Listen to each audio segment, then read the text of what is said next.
বিরোধী দল যারা ভোট হওয়ার আগেই মনে করেছে ক্ষমতায় চলে এসেছে। আপনারা নিশ্চয়ই বুঝেছেন, আমি রেখে রেখে কথা বলা পছন্দ করি না, আমি বিএনপির কথা বলছি। তারা গণভোটেও রাজি ছিল না, জনগণের চাপে শেষ বেলায় এসে এখন গণভোটে রাজি হতে বাধ্য হয়েছে।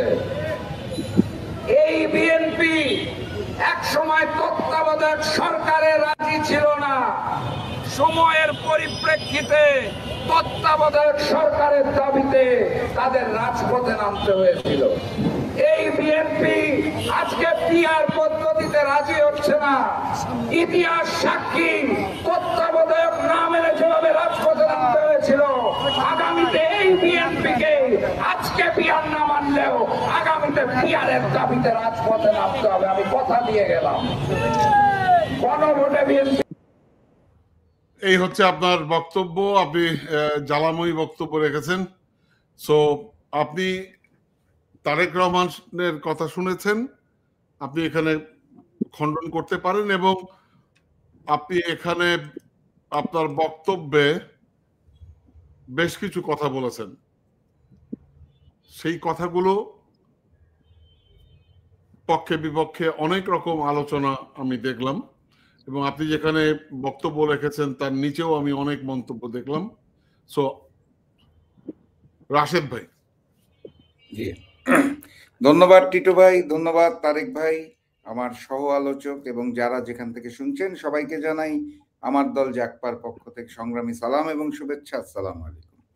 আসলে আমার সহ আলোচক তারেক ভাই কথা শুনছিলাম এতক্ষণ মুগ্ধ হয়ে। তারেক ভাইয়ের সবচেয়ে বড় গুণ যেটা, সেটা হচ্ছে উনি খুব সুন্দর করে কথা বলতে পারে এবং জনগণের ভাষায় কথা বলতে পারে। তো তারেক ভাইয়ের সাথে তো আমার দীর্ঘদিনের পরিচয় এবং ফ্যাসিস্ট হাসিনা বিরোধী আন্দোলনে আমরা একসাথে রাজপথে ছিলাম, একসাথে পিটুনি খেয়েছি। তো ওই আত্মার সম্পর্কটা রয়েই গেছে। বাংলাদেশে আমরা যে গণতন্ত্র চাই, সেই গণতন্ত্রটা সৌন্দর্য হচ্ছে এক একটা মানুষের, এক একটা দলের এক এক রকম চিন্তা চেতনা মনোভাব থাকবে। এটাই গণতন্ত্রের সৌন্দর্য। তারেক ভাইয়ের সাথে আমার কথার মিল থাকতে পারে, না পারে। আপনি একটু আগে যেটা বলছিলেন যে জ্বালাময়ী বক্তব্যের নিচে নানা রকমের মন্তব্য, সেখানে আপনি খেয়াল করবেন পক্ষে মন্তব্যও আছে, বিপক্ষেও আছে। এটাই গণতন্ত্রের সৌন্দর্য। গণতন্ত্রটা ঠিক ওই সময় অসুন্দর হয় যখন আমরা বলি যে আমি যেটা বলেছি উহাই সত্য, উহাই সঠিক, উহার বাইরে আর কোনো মন্তব্য আমি গ্রহণ করব। আমাকে যখন মানুষ যুক্তি দেয়, পক্ষে বিপক্ষে বলে, আমি খুব খুশি হই। কারণ হচ্ছে শুনতে হবে। আমাদের রাজনীতিবিদদের একটা বড় সমস্যা যেটা, সেটা হচ্ছে আমরা বলতে পছন্দ করি, আমরা শুনতে পছন্দ করি না এবং শুনতে চাইও না। আমারটা বলা শেষ মানে শেষ, তোমারটা আবার কেন শুনতে হবে? তো এই জায়গাটা থেকে বের হওয়াটাও একটা খুব গুরুত্বপূর্ণ পয়েন্ট। আপনি আজকে যেই বক্তব্যটা একটু আগে শোনালেন দর্শকদের, এটা কিছুক্ষণ কয়েক ঘন্টা আগের প্রেস ক্লাবের সামনে আমাদের জাগপার বিক্ষোভ মিছিল পরবর্তী বক্তব্যের অংশ।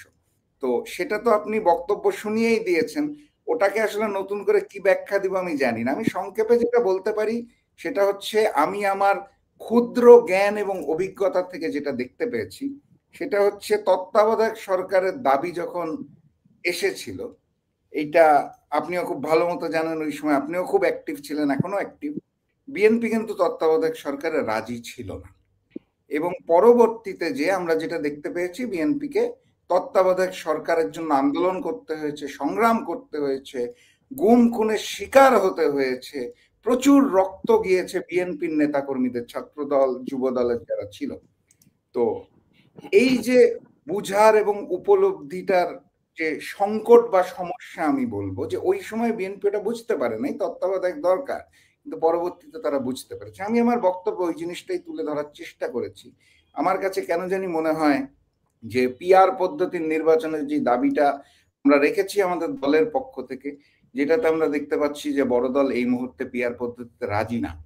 কিন্তু দুঃখের জায়গাটা কি, পিআর পদ্ধতিতে যে বিএনপি রাজি হচ্ছে না, এটার মূল কারণটা হচ্ছে তারা এই মুহূর্তে বড় দল। তারা চিন্তা করছে পিআর পদ্ধতিতে নির্বাচন হলে আমি এককভাবে ক্ষমতায় যেতে পারবো না। যেহেতু এককভাবে ক্ষমতায় যেতে পারবো না, অতএব আমি পিআর পদ্ধতির নির্বাচনে যাব না। কিন্তু বাস্তবতাটা হচ্ছে এই যে কিছুক্ষণ আগে আমার ভাই তারেক ভাই খুব সুন্দর করে ওনার বক্তব্যটা আপনি দেখালেন এবং উনিও বললেন, এই যে জামাতের কথা বলা হচ্ছে, দেখুন ৭১ সালে জামাতের চেয়ে অনেক বড় মাপের দল ছিল মুসলিম লীগ। আজকে মুসলিম লীগের ৭১-এর ভূমিকা নিয়ে তারেক ভাই কথা বলবে না, বিএনপির নেতারা কথা বলবে না, কেউ কথা বলবে না মুসলিম লীগকে নিয়ে, কারণ মুসলিম লীগ এই মুহূর্তে ক্ষুদ্র শক্তি। ৭১-এর বৃহৎ শক্তি মুসলিম লীগ আজকে ক্ষুদ্র শক্তি। আমি অপমান করে বলছি না, কম্পেয়ার করছি, যে কম্পেয়ার টু 71 and 2025, ৭১-এর ক্ষুদ্র শক্তি জামাত আজকের প্রেক্ষাপটে 2025 এসে বড় শক্তি। এই কারণে জামাতকে নিয়ে আলোচনা হচ্ছে। আপনি তারেক ভাইয়ের বক্তব্য দেখেন, অথবা লন্ডনে। কিন্তু রাশেদ, আপনি যখন আজকে কিছুক্ষণ আগে বলছেন পিয়ার পদ্ধতির কথা এবং বলছেন যে বিএনপি একসময় পিয়ার পদ্ধতির পক্ষে আসবে, আপনি নিশ্চয়ই বুঝেছেন দীর্ঘ ৪-৫ দিন যাবৎ জামায়াতে ইসলাম যিনি পিয়ার পদ্ধতির পক্ষে একদম মরিয়া, উনারা কিন্তু জিপাপ মুখ বন্ধ করে দিয়েছেন, আর পক্ষে বলছেন না। আপনি বলছেন কেন, এটা আমার প্রশ্ন। না না, আমি আপনারটা উত্তর দিচ্ছি, আমারটাও শেষ করছি। আপনারটা আগে সংক্ষেপে বলে নেই। আপনার এইখানে ইনফরমেশনে একটু ছোট্ট গ্যাপ আছে। আজকেও জামাত যখন বিক্ষোভ মিছিল পূর্ববর্তী সমাবেশ করেছে, সেখানে পিয়ারের কথা তারা জোরালো ভাবে বলেছে। সামহাও আপনি মিস করে গেছেন পয়েন্টটা। এই লাইভের পর আমি আপনাকে অনুরোধ করব যে তারা যে জিপাপ করে নাই, এটা আপনি লাইভের পরে বক্তব্যগুলো শুনে নিন। জিপাপ না করলেও জিপাপ করে ফেলবে, তার কারণ পিয়ার বাংলাদেশে পিয়ার এটা কিন্তু একদম প্রমাণিত রাশেদ, যে পিয়ারটা আমাদের বাংলাদেশের জন্য এই মুহূর্তে আমরা কেউই এটাকে সঠিক মনে করছে না। এ ব্যাপারে হয়তো তারেকের যুক্তি আছে, তারেক চমৎকার করে বলতে পারবে। আমি ওটাই বলছি, এটাই গণতন্ত্রের সৌন্দর্য, যে তারেক ভাই সুন্দর করে যুক্তি দিয়ে বলবে যে পিআর পদ্ধতিটার প্রয়োজন নাই। আমি আমার মতো করে বলার চেষ্টা করব পিআর পদ্ধতিটার প্রয়োজন আছে। এটাই গণতন্ত্রের সৌন্দর্য। যেখানে ছিলাম যে ওই মুসলিম লীগ নিয়ে এখন কোনো কথা হবে না, এখন কথা হবে জামাতকে নিয়ে। তো এই এক্সাম্পলটা দিচ্ছিলাম এই কারণে, আজকে বিএনপি যে সবচেয়ে বৃহৎ দল, এটা আমি স্বীকার করি মনে প্রাণে, বাংলাদেশের পরিপ্রেক্ষিতে প্রেক্ষাপটে এই মুহূর্তে বিএনপি সবচেয়ে বড় দল। কিন্তু বিএনপি কি আজীবন এই সবচেয়ে বড় দলটা থাকবে? এটা আমার প্রশ্ন। এই যে তারেক ভাই একটু আগে বললো যে অতীতের জনপ্রিয়তাটা কি এনসিপির আছে, বা আমার নিজের আছে, বা বিএনপির আছে, বা জামাতের আছে, জনপ্রিয়তা কমেছে, তার মানে তারেক ভাই কিন্তু স্বীকার করছে যে ওই অবস্থাটা 1 বছরের মধ্যে কিছুটা হলেও পরিবর্তন হয়েছে। তো বিএনপিও সারা জীবন এরকম বড় মাপের দল থাকবে না যে আমি নিশ্চিত আমি ক্ষমতায় যাওয়ার আগেই, ভোটের আগেই জিতে গেছি, 151 আসন আমার আছেই, এটা 251 হতে পারে। এই অবস্থাটা বিএনপি সবসময় থাকবে না। এবং আমি এই কারণে আমার বক্তব্যে বারবার যেটা বলার চেষ্টা করি, একটা সময় আসবে, সেটা আমি আজকে কালকে বলছি না, একটা সময় আসবে যখন এই বিএনপিকেই দাবি তুলতে হবে সেই তত্ত্বাবধায়কের মতো। তখনও তো অনেক যুক্তি ছিল টিটু ভাই, যে তত্ত্বাবধায়ক কেন দরকার নাই, বিএনপি নেতারা যুক্তি দেয় নাই, অবশ্যই দিয়েছে, পরবর্তীতে যুক্তি পরিবর্তন হয়েছে। তো এইটাও আমার ধারণা, আমি বিশ্বাস করি একটা সময়ের পর আজকের বড় দল বিএনপি ওই সময় পিয়ারের জন্য আন্দোলন করবে বা দাবি তুলবে। এটাই আমার বক্তব্যের মধ্যে তুলে ধরেছি। এটাই ছিল আজকের বক্তব্যের মূলত পিয়ার সংক্রান্ত আপনি যেটা দর্শকদের শুনিয়েছেন সেইটা। আর তারেক ভাই একটু আগে যে বক্তব্যগুলো দিয়েছে খুব সুন্দর করে উনি বলেছেন, আমি ওনার বক্তব্যের একজন ফ্যান। বাট ওই যে গণতন্ত্রের সৌন্দর্যের জায়গা থেকে যেটা বলি, সেটা হচ্ছে উনি জাতির পিতার কথা বলছিলেন, বঙ্গবন্ধুর কথা বলছিলেন, ওনার ছবির কথা বলছিলেন, প্রধানমন্ত্রীর ছবির কথা বলছিলেন। তো তারেক ভাই যেটা বলছিল সেটা হচ্ছে যারা ক্ষমতায় যেতে পারবে না তারা দাবি তুলছে। আমি বিনয়ের সাথে বলতে চাই, বাংলাদেশের একজন রিক্সাওয়ালারও দাবি তোলার ক্ষমতা আছে। ইট ডাজন্ট মিন তাকে পার্লামেন্টে ঢুকতে হবে। আমরা যদি শেখ হাসিনা বিরোধী আন্দোলনের সময় তারেক ভাই আমরা যখন একসাথে রাজপথে ছিলাম, তখন যদি আমরা বলতাম, এই বৈষম্য করতাম কার দাবি তোলার যোগ্যতা আছে, কে শেখ হাসিনার পতন চাইতে পারবে, কে চাইতে পারবে না, তাহলে তারেক ভাইয়ের পিছনে ওই দিন কয়েক হাজার মানুষ দাঁড়িয়ে যেত না। তারেক ভাই যেদিন রামপুরায় অ্যাকশনে গেলেন, আমার ওনার মতো অ্যাকশন করার সৌভাগ্য হয় নাই। আমি গর্বিত বোধ করেছি। তারেক ভাইয়ের সাথে আজকে অসংখ্য মানুষ, ওই দিন তারেক ভাই কিন্তু এই চিন্তাটা করে নাই। শেখ হাসিনার পতনের দাবি কেউ রিক্সাওয়ালাটা তুলতে পারবে, ওই ভ্যানওয়ালাটা তুলতে পারবে? আজকে তারেক ভাই বলছে যারা ক্ষমতায় যেতে পারবে না তারা দাবি করছে। দেখুন, আপনি একটু আগে আমার যে বক্তব্যটা দিলেন ওখানেও আমি এটা বলেছি যে একটি দল বিএনপি ধরেই নিয়েছে আমরা ক্ষমতায় চলে এসেছি। তারেক ভাই তার বক্তব্য দিয়ে প্রমাণ করে দিয়েছে যে তারেক ভাইও ধরেই নিয়েছে জামাত ক্ষমতায় আসছে না। এই জায়গাটা গণতন্ত্রের সৌন্দর্য না। গণতন্ত্রের সৌন্দর্য ওই যে মত পার্থক্য, শোনা এবং বলা। ভোট তো দিবে দেশের জনগণ। আমরা যে আন্দোলনটা করছি আমাদের দলের পক্ষ থেকে, জামাতের 5টি দাবি থাকলেও আমাদের দাবি 7টি। তার মধ্যে দুটো অতিরিক্ত দাবি হচ্ছে শেখ হাসিনাকে ভারত থেকে ফেরত এনে বিচার কার্যে করার জন্য যে কূটনৈতিক কার্যক্রমগুলো করা দরকার, চাপ দেওয়া প্রয়োজন, আন্তর্জাতিক পর্যায়ে যাওয়া দরকার, সেটা অন্তর্বর্তী সরকার যাচ্ছে না, সেটা যেতে হবে। আরেকটা এক্সট্রা দাবি যেটা, সেটা হচ্ছে ভারতীয় প্রভাব মুক্ত নির্বাচনটা হতে হবে এবং ভারতের সাথে আমরা যে সবাই অসম চুক্তি করেছিলাম সেগুলো জনসম্মুখে প্রকাশ করতে হবে, বাতিল করতে হবে। তো দেখুন, ঘুরে ফিরে এই যে এক্সট্রা পয়েন্টের কথা বললাম, এই জায়গাগুলো। আচ্ছা, আমার একটা বিষয় আছে এখানে। বিষয়টা হলো, আপনার তো জামাতের সাথে এলাই, তাই না? না, আমরা জামাতের সাথে এলাই না। এই জিনিসগুলোই আপনার জানতে হবে তারেক ভাই।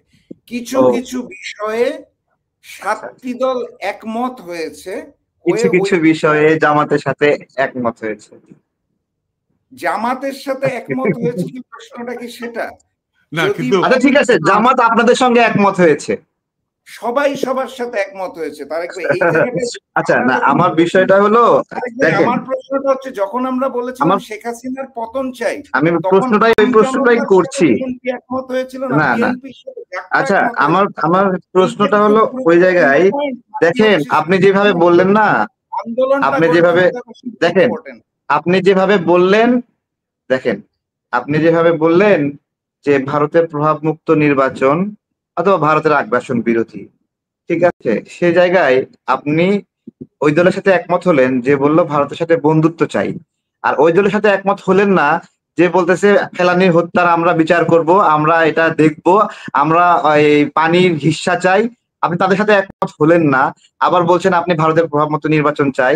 আবার সেই দল বলছে ভারতের সাথে আমাদের কোনো শত্রুতা নাই, ভারতের কাছে সহযোগিতা চাই। আপনারা এইভাবে একমত হন কিভাবে? আমার খুব আশ্চর্য লাগে এটা। আচ্ছা, এখন কি আমি আপনার এখনকার প্রশ্নের উত্তরটা দেব নাকি আগের কথা? যেটা খুশি, ঠিক আছে। যখন বলেছেন তখন আমি সম্পূর্ণরূপে চুপ ছিলাম, আপনাকে সম্মান করে। আচ্ছা সরি, আমি ক্ষমা চেয়ে নিচ্ছি এই অবান্তর অসুন্দর প্রশ্নের জন্য, আমি ক্ষমা চাচ্ছি। প্রশ্ন অবান্তর না, প্রশ্ন খুব লজিক এবং লেগিট প্রশ্ন হতে হবে। আচ্ছা, তো আপনার প্রশ্ন যেহেতু আগে চলে এসেছে, আগে না ঠিক মাঝপথে চলে এসেছে, সেটা বলি। এখন এখানে ঘটনাটা হচ্ছে, আপনি যেই তথ্যটা কিছুক্ষণ আগে দিলেন সেই তথ্যগুলোর মধ্যে কিছু ওয়ার্ড মিসিং আছে। আমাদের বাংলাদেশিদের আবার একটা ছোট সমস্যা আছে সবার, সেটা হচ্ছে আমরা হেডলাইন পড়ে আর ডিটেল পড়ি না। এটা আমি নিজেও খেয়াল করে দেখেছি যে এইটা অপামর জনগণের, এটা শুধু আমজনতা তারেক অথবা জাকপার রাশেদের ব্যাপার না।